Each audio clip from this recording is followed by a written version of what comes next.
When I was grieving over the death of my father-in-law, my husband, Tom, made an unexpected declaration. I was shocked and lost for words at what he said. Now that I've got the inheritance, I don't need you, my ATM, anymore. Let's get a divorce. I couldn't grasp the meaning of his words immediately. Did he just refer to me as an ATM and say that my role was over? What do you mean?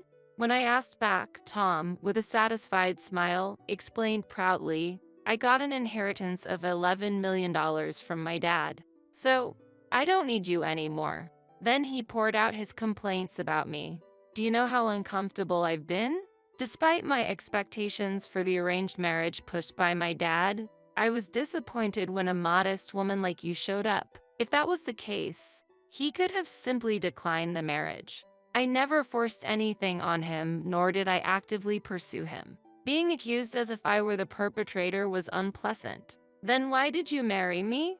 You could have just refused. The reason is obvious. For the money. Who else would marry someone like you? I couldn't stay silent any longer. Understood. Here, this is the divorce paper. I agreed to divorce him while keeping a certain fact to myself. It will be interesting to see how much he regrets this later. I am Amy Morgan, 42 years old, running an apparel company. I married Tom 2 years ago. He is 2 years younger than me.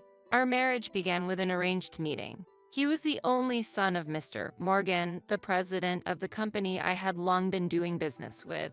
Initially, President Morgan saw him as the successor to the business. However, Tom had no such intention and was not particularly skilled in business. As a result, he was quickly removed from the list of successors and worked as a regular employee. What attracted me to Tom was his generosity. Since I was young, I have been attentive to details and was often described as serious. While I was often praised for my academic interests, I was also avoided for being too stiff. In past relationships, I was told, you could be more feminine. It's like dating a boss. Those words were shocking, but I always felt I might be too serious, so I had to accept it. I was often despised for lacking flexibility. I tend to get too absorbed in trying to do everything perfectly. To me, Tom seemed like someone from a different world. Wait, today was the regular day off? I was immediately surprised by Tom's attitude on our first date. We went out because Tom said he would take me to a restaurant he recommended, only to find it was closed on that day. Normally, I would be flustered by such an unexpected situation, but Tom was not. How about that diner then? He suggested another option right away. His flexible response was refreshing to someone like me, who lacks flexibility. Being with him, I might grow to respond more flexibly like him, I thought, deciding to marry Tom. I faced more opposition than expected, and some even advised me quietly that there was a more suitable partner out there. Even President Morgan, my father-in-law, didn't seem very approving. I'm sorry to hand over my son to you. Are you really okay with this? He asked. Back then, I thought, they just don't understand his good qualities. But recently, I've begun to think that maybe they were right. Shortly after we got married, Tom quit his job. He suddenly left his job without discussing it, and when his father and I asked why, he replied as if nothing was wrong. Huh? Amy earns enough, so why do I need to work? This left both his father and me speechless. I wonder why he leaves the responsibility of our finances entirely to me. Later, along with my father-in-law, I tried several times to persuade Tom, but his mindset remained unchanged. Anyway, even if I work, I won't make as much money as Amy does, said Tom, fully expecting to be supported by me, which made me consider divorce even though we had just gotten married. Perhaps if he were in his 20s, his irresponsibility might have seemed somewhat charming. However, the person showing childish behavior in front of me was a man nearing 40. Eventually, we compromised by agreeing that he would take charge of the household chores. Tom's parents had divorced a few years ago, and in the household where Tom lived before the divorce, his mother struggled with household duties. I didn't learn to do household chores because my mom couldn't do anything. He seemed to blame his mother for his inability to do housework. As he said, at first, Tom was utterly incapable of doing household chores. But after patiently teaching him and offering praise, he eventually managed to handle basic tasks. Despite his mediocre skills in housework, Tom was quite pleased with himself. By taking care of the home, I allow you to work outside, so I want some appreciation, he said. When Tom showed his confident profile, I felt a bit irritated, but I knew any inappropriate comments could ruin the progress.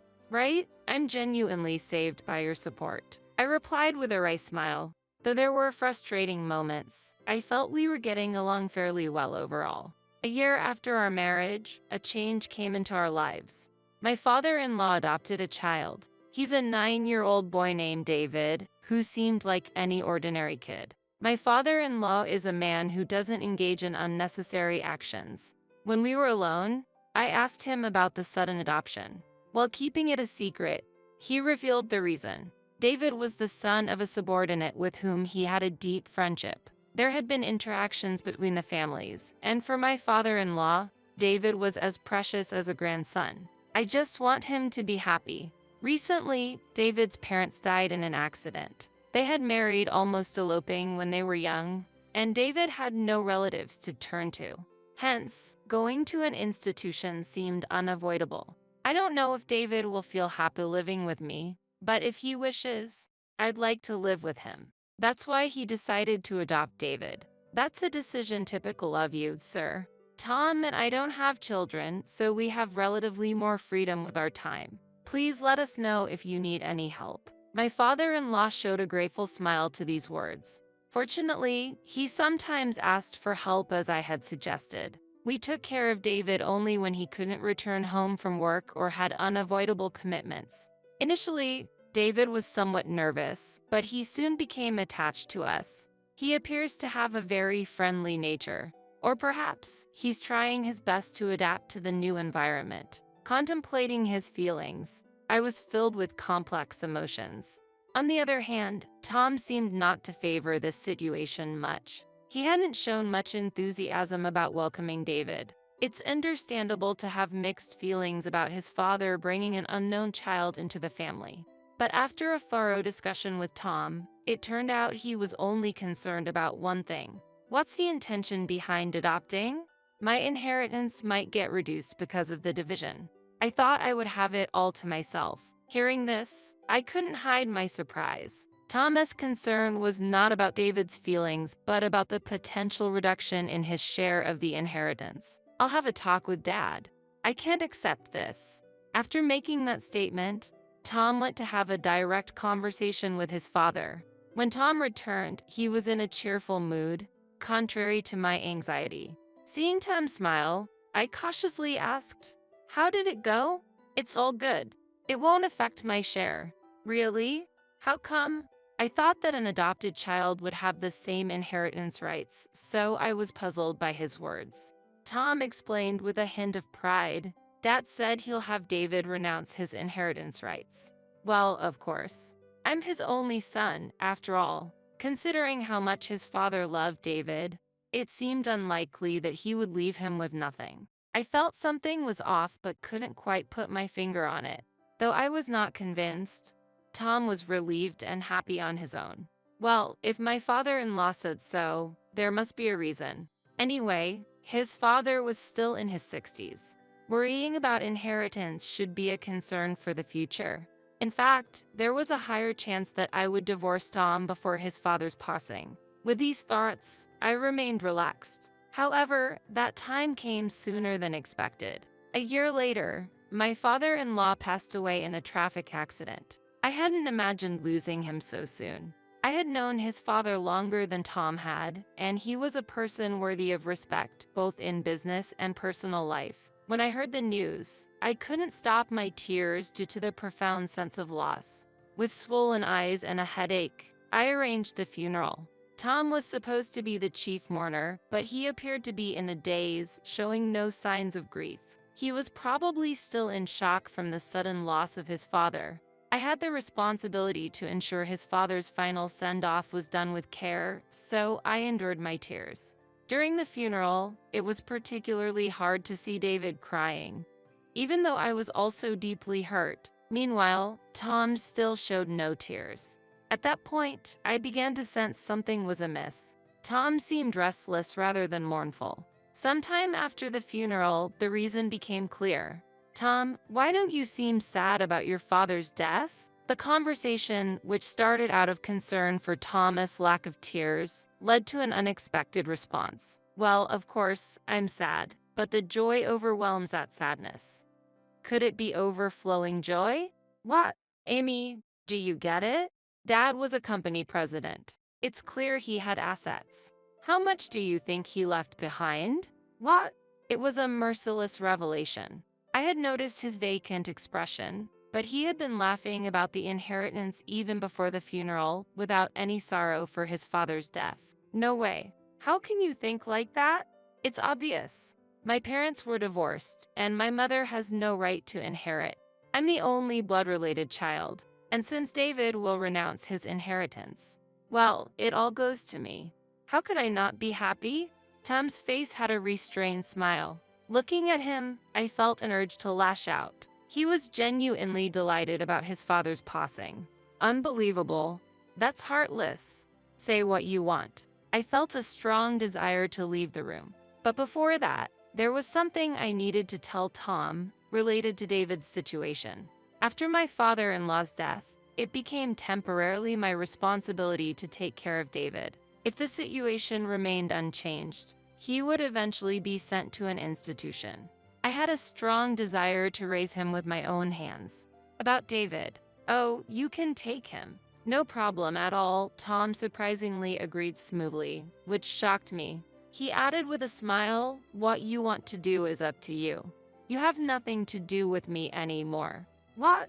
At that moment, Tom showed me a piece of paper. It was a green divorce paper. "Why is this here?"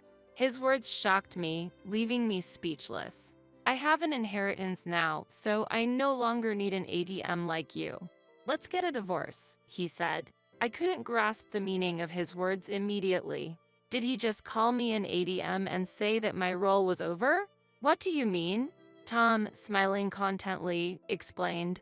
"I inherited $11 million from my dad, so I don't need you anymore." Tom continued, "Now, I can be free from work. I don't have to be considerate towards you or handle the bothersome chores myself. How joyful is that?"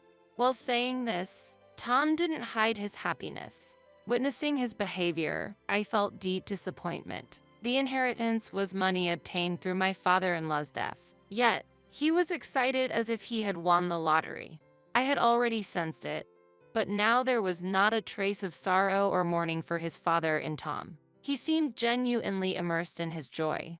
However, money is a scary thing. It's not rare for someone who comes into a great fortune to change their personality. Perhaps Tom was just overly excited at the moment because of the money in front of him. "Calm down, Tom.